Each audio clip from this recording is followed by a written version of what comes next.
देखिए यहाँ पे क्वेश्चन आ चुका है। यहाँ पर इस वीडियो में हम 50 महत्वपूर्ण प्रश्नों को कवर करेंगे। आपके सामने एक समय पे एक क्वेश्चन होगा, 4 विकल्प।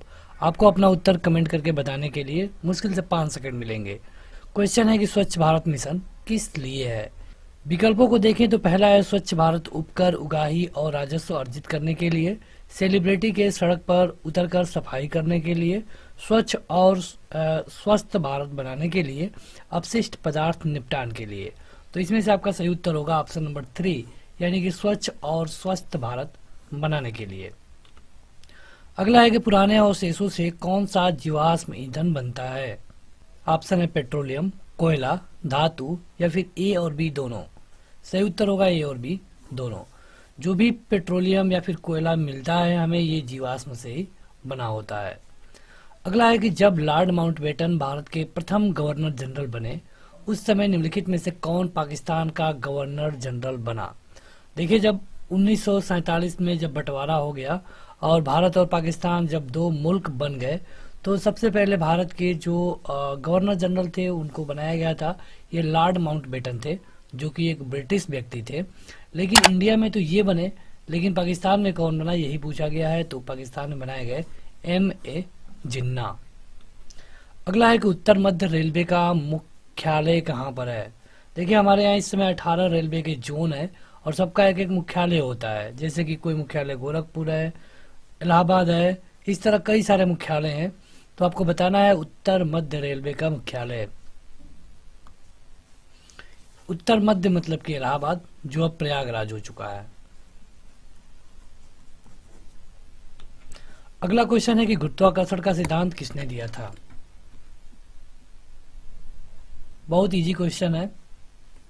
ये दिया गया था न्यूटन के द्वारा, सर आइजक न्यूटन के द्वारा दिया गया था।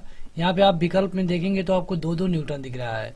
एक है चार्ल्स न्यूटन, दूसरा है आइजक न्यूटन, लेकिन ये सर आइजक न्यूटन के द्वारा गुरुत्वाकर्षण यानी कि ग्रेविटी की थियरी दी गई थी। अगला है कि विश्व कप 2019 की मेजबानी कौन किया है। इंग्लैंड में तो हुआ था, वेल्स में भी हुआ था, दक्षिण अफ्रीका में नहीं हुआ था। यानी कि अगर आप देखेंगे तो सही उत्तर होगा इंग्लैंड एंड वेल्स। अगला है कि मानव शरीर के किस भाग में पित्त रस उत्पन्न होता है। जो शरीर में पित्त होता है कहाँ से निकलता है, यही आपको बताना है। ये निकलता है यकृत से। अगला है कि किस शहर को निजामों का शहर कहा जाता है। जैसे नवाबों का शहर लखनऊ और निजामों का शहर है हैदराबाद। हैदराबाद के निजाम के बारे में आपने सुना होगा, तो निजामों का शहर बोला जाता है हैदराबाद को। आगे बढ़े तो अगला है कि बिहार में एक बच्चे के जन्म समारोह के अवसर पर कौन सा लोक नृत्य किया जाता है। आप इसमें से देखेंगे तो 3 विकल्प ऐसे हैं जो कि बिहार में होते हैं, लेकिन यहाँ पे आपको मतलब ये पूछा गया है कि बच्चे के जन्म समारोह पर ये होता है सोहर। सोहर खिलौना नृत्य होता है बच्चे के जन्म समारोह पर। अगला है कि जिराफ किस महाद्वीप का जीव है। जिराफ, सबसे ऊंचा जिराफ, तो ये किस महाद्वीप में पाया जाता है, ये आपको बताना है। देखा जाए तो महाद्वीपों की संख्या 5 है, लेकिन जो सबसे बड़ा महाद्वीप है एशिया है और सबसे छोटा महाद्वीप ऑस्ट्रेलिया है। लेकिन जिराफ पाया जाता है अफ्रीका महाद्वीप में, अफ्रीका महाद्वीप में। अगला है कि किसी गैस का आणविक द्रव्यमान कितना होता है। आपको उसके वाष्प दाब के हिसाब से बताना होगा। तो ये होता है उसके वाष्प दाब से 2 गुना। मतलब किसी भी गैस का आणविक द्रव्यमान उसके वाष्प दाब के 2 गुना होता है। आगे बढ़े उससे पहले आशा है अभी तक आपने इस वीडियो को लाइक कर दिया होगा। अगर अभी तक आपने नहीं किया है तो इस वीडियो को लाइक करिए और इसका PDF जरूर डाउनलोड करिए। लिंक डिस्क्रिप्शन में और पहले कमेंट बॉक्स में मिल जाएगा। अगला है कि UNO का मुख्यालय कहाँ पर स्थित है। UNO तो ये है अमेरिका में, और अमेरिका का इसमें ऑप्शन देखेंगे तो 2 है, लेकिन UNO का मुख्यालय है न्यूयॉर्क में, न्यूयॉर्क में। अगला है कि मोबाइल की सहायता से किस सेवा का प्रयोग करके धन हस्तांतरण किया जा सकता है, मतलब कि भेजा जा सकता है एक हाथ से दूसरे हाथ में। मोबाइल से हम भेज सकते हैं, लेकिन वो कौन सी सेवा है जो कि इन विकल्पों में दिया गया है। ये है IMPS, लेकिन एनईएफटी की बात करें तो ये बैंकों से होता है, लेकिन आईएमपीएस है मोबाइल सर्विस रिलेटेड। अगला है कि गुणात्मक रूप से किसी वस्तु के विरामावस्था में रहने या फिर समान वेग से गतिशील रहने की प्रवृत्ति को क्या कहते हैं? न्यूटन के 3 नियम होते हैं, आपने सुना होगा। उसमें से पहला नियम क्या है? वो है जड़त्व का नियम। मतलब कि कोई भी वस्तु विरामावस्था में है तो विरामावस्था में रहेगी, गतिमान है तो गतिमान ही रहेगी, तब तक कि जब तक उस पर कोई बाह्य बल लगाकर उसकी अवस्था को ना बदला जाए। अगला है कि जिन प्राणियों में कोशिकाएं 3 भ्रूणीय स्तरों में व्यवस्थित होती हैं उन्हें क्या कहते हैं? सभी लोग अपना उत्तर कमेंट करके बताएं। जो लोग इस वीडियो को ऑफलाइन देख रहे हैं वो भी अपना उत्तर कमेंट बॉक्स में कमेंट करके बता सकते हैं, और इसका टेस्ट जरूर दीजिए, लिंक डिस्क्रिप्शन में मिल जाएगा। इसे हम कहते हैं त्रिकोरकी। त्रिकोरकी। जिन प्राणियों में 3 भ्रूणीय स्तर की कोशिकाएं पाई जाती हैं उनको हम त्रिकोरकी बोलते हैं। अगला है कि केरल में एक गेम होता है, एक चीज है जिसको हम कुट्टौड़ बोलते हैं या फिर कुट्टनू। आपको बताना है कि यह किसके लिए प्रसिद्ध है। एक एरिया का नाम है वहां पे केरल में, कुट्टौड़। तो ये कम ऊंचाई वाला क्षेत्र है, भारत में सबसे कम ऊंचाई वाला क्षेत्र है, ये केरल में है। नाम याद रखिए, नाम है कुट्टौड़। आगे बढ़े तो अगला है कि शब्दों के 4 युग्म दिए गए हैं, आपको बताना है कि इनमें से कौन गलत है।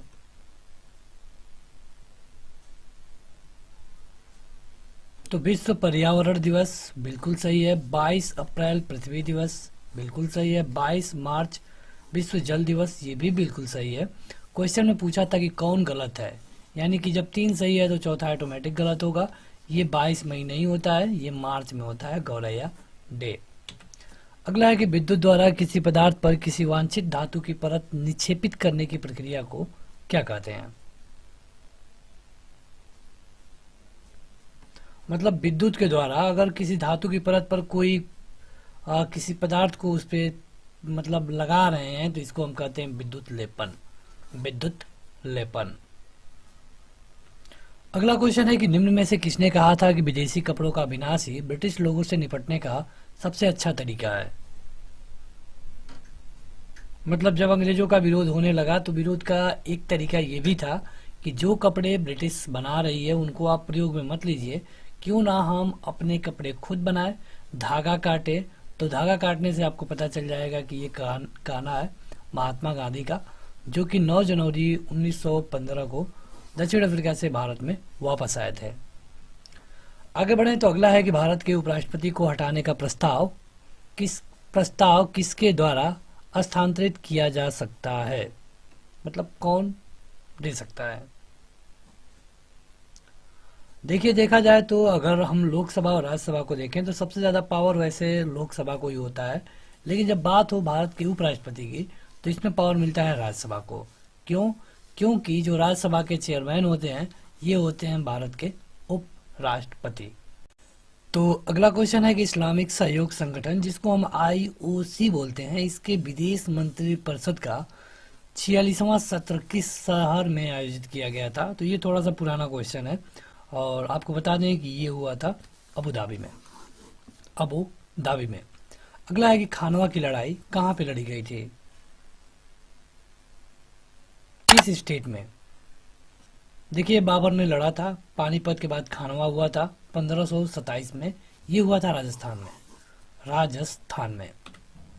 मानव रक्त के लिए कौन सा रक्त समूह सर्वात्रिक दाता यानी कि यूनिवर्सल डोनर होता है? यूनिवर्सल डोनर कहने का मतलब है कि ये किसी को भी अपना ब्लड दे सकता है। तो ऐसा है केवल एक ही, जिसको हम बोलते हैं ओ, और ए भी ऐसा एक समूह है जो किसी से ब्लड ले सकता है। ब्लास्टिंग पेपर किसके कारण स्याही अवशोषित करता है? Blasting paper. ब्लास्टिंग पेपर के बारे में आपने सुना होगा, ये स्याही को अवशोषित करता है और उसका कारण होता है केशिका क्रिया। आगे बढ़ें उससे पहले आप इस वीडियो को जरूर लाइक करें, पीडीएफ डाउनलोड करें, टेस्ट दें, और इसके लिए आपको ऐप डाउनलोड करना होगा, लिंक डिस्क्रिप्शन में मिल जाएगा। द्रव में ध्वनि का वेग किस पर निर्भर करता है?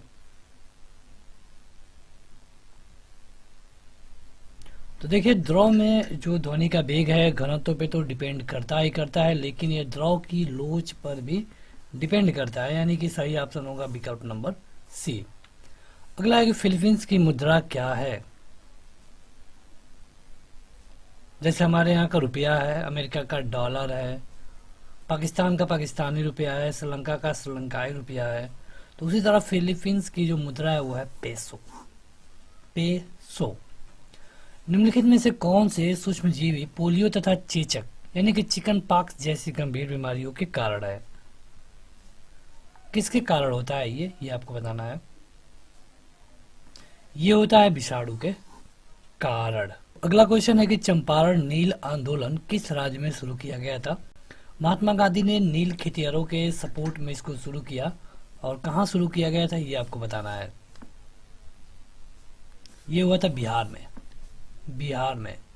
अगला है कि यहाँ पे एक अनुक्रम दिया गया है और उसमें एक पद लुप्त है। आपको बताना है कि यहाँ पे आगे क्या होगा। एशिया, अफ्रीका, उत्तरी अमेरिका। अब आपको बताना है कि क्या भरा जाएगा।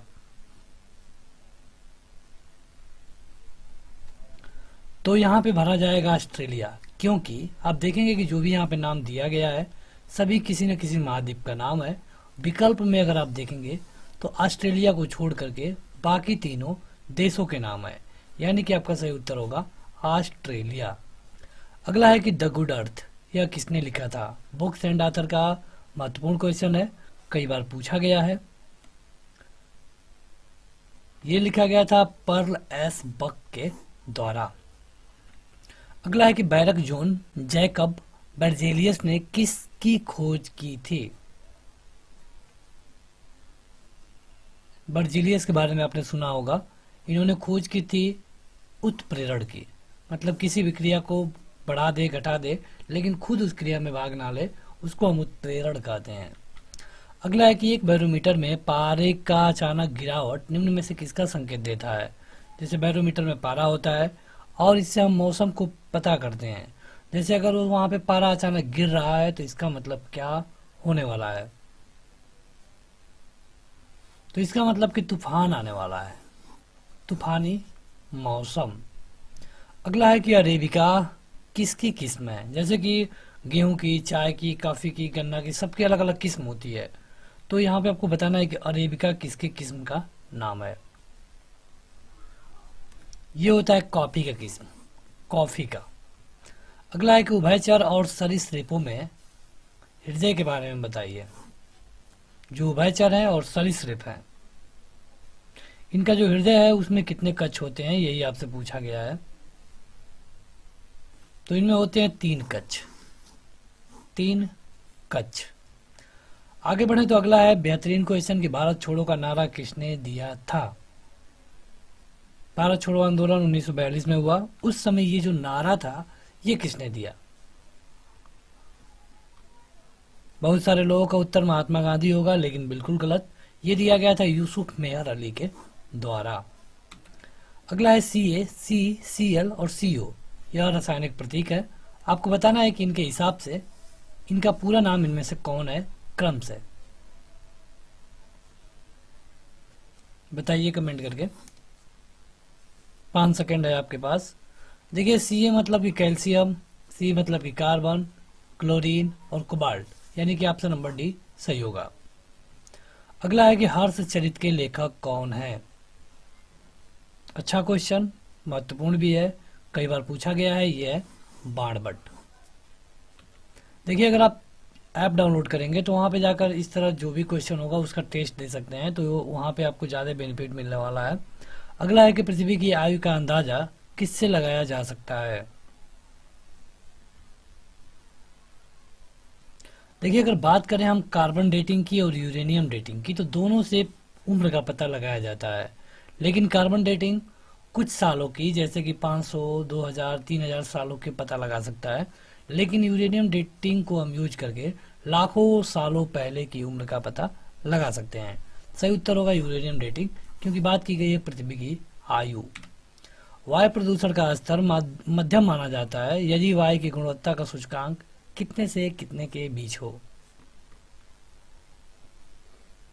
देखिए 0 से 50 होगा मतलब कि निम्न है, लेकिन अगर 51 से 100 है तो इसका मतलब कि ये मध्यम है, और क्वेश्चन में भी मध्यम ही पूछा गया था। अगला है कि भोपाल त्रासदी के दौरान कौन सी गैस निकली थी। भोपाल में 1984 में त्रासदी हुई थी। MIC ये गैस था, मेथिल आइसो, बताइए इसका मतलब क्या है। साइनाइड, मेथिल आइसो साइनाइड ये गैस थी। आगे बढ़े तो अगला है कि क्रिकेट के खेल में निम्नलिखित में से किस शब्द का प्रयोग होता है। जैसे love, tea, penalty, stroke, no ball.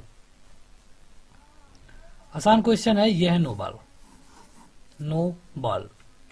पानी की कठोरता इसलिए है क्योंकि इसमें क्या शामिल होता है।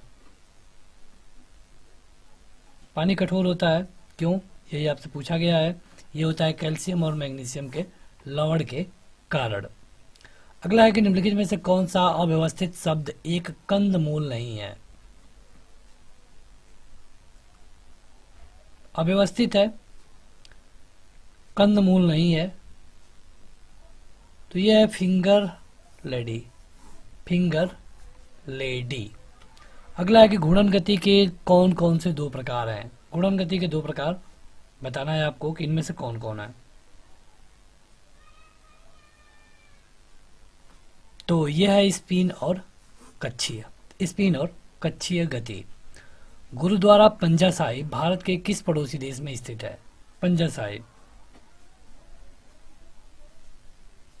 ये है पाकिस्तान में, पाकिस्तान की कैपिटल है Islamabad. Rail wire wifi zone किस इकाई की एक पहल है। मतलब कि जो रेल वायर वाईफाई आता है यह किसके द्वारा दिया गया है। तो यह है रेल टेल के द्वारा, रेल टेल के द्वारा। आगे बढ़े तो अगला है बुक्स एंड आथर से क्वेश्चन कि पंचतंत्र के लेखक कौन है। अच्छा क्वेश्चन, ये है विष्णु शर्मा, विष्णु शर्मा। क्या अभी तक आपने इस वीडियो को लाइक किया है। अगर आपने अभी तक नहीं किया है तो इसे जरूर लाइक करें, और हमें कमेंट करके भी बताएं कि आपने इन क्वेश्चनों में से कितना क्वेश्चन सही किया, आपको ये वीडियो कैसी लगी। ढेर सारी वीडियो ऑलरेडी अपलोड है। अगला है कि तैराकी करते समय गति का कौन सा नियम लागू होता है। जब हम तैरते हैं तो उस समय होता है क्रिया प्रतिक्रिया, और क्रिया प्रतिक्रिया कौन सा है, गति का तीसरा नियम। गति का तीसरा नियम, गति का पहला नियम है जड़त्व, और दूसरा होता है F बराबर है ma, तीसरा होता है क्रिया प्रतिक्रिया। अगला है कि अपशिष्ट यानी कि स्लेज जल क्या है। इनमें से किसको हम अपशिष्ट या फिर स्लेज जल कहेंगे। तो रसोई से निकलने वाले जल को हम अपशिष्ट या फिर स्लेज जल कहते हैं। अगला क्वेश्चन कि महाभारत के लेखक कौन है। शानदार क्वेश्चन है। महाभारत की रचना की गई थी वेद व्यास के द्वारा।